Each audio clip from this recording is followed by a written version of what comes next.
110,000 jobs added last month. The numbers coming in much, much better than expected. But remember this, it was a month ago when we lost a few thousand jobs. We're not creating jobs. We lost 4,000 jobs in our economy last month. We're not seeing the job creation. All right, so how are the Democrats responding to the good numbers out today and the fact that that 4,000 job decline has been revised to a gain of 89,000? You see what I'm talking about? Lots of folks slamming the bad news, barely a peep when it comes to good news. So reaction now from our market pros, John Bradshaw Layfield, Peter Schiff, and Dagan McDowell. It is odd, Dagan.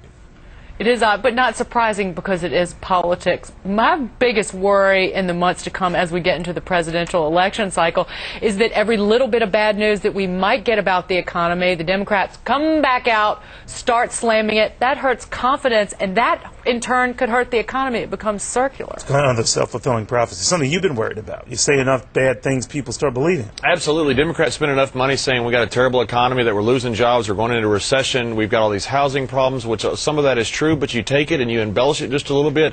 A lot of that goes to consumer sentiment, and it starts hurting the market. You know, it begs you to ask the question, do the Democrats really want the market to do better, or do they just want to be reelected? Well, both sides play this game. I want to stress that, and tables have been turned. But Peter Schiff, apart from politics, you actually do say things still stink, right?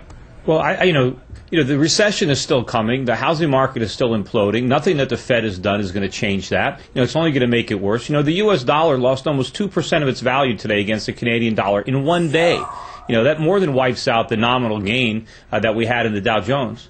All right. So for a lot of U.S. manufacturers that ship their product overseas and to places like Canada, that's actually good news, right? Well, it's bad news for Americans who earn dollars, who save dollars, who have to buy things with dollars. The price of everything that we need to buy is going to rise. Wait a minute. Not necessarily. We're at the stuff that's coming overseas. Yeah, that's an issue. No, even the stuff that we make ourselves. We sell overseas suddenly becomes cheaper. But it becomes more expensive for us. Right? Neil, it becomes more expensive for us. But where is that popping up? Where, it shows have you up seen it in inflation? I haven't seen it. Have you? Well, because you're looking at government numbers. But look at the price you pay for things in the stores, and you can see the prices are rising. And this is just the beginning. They're going to go a lot higher. The thing about the jobs report, Neil, is it had something in it for everybody because inflation has been easing, and we did get a little bit of an uptick in the unemployment rate. It means that the Federal Reserve can and probably will cut interest rates, not at the end of the month, but likely in December. We lost more manufacturing jobs. Those are the most important jobs, and we lost more of them. So was there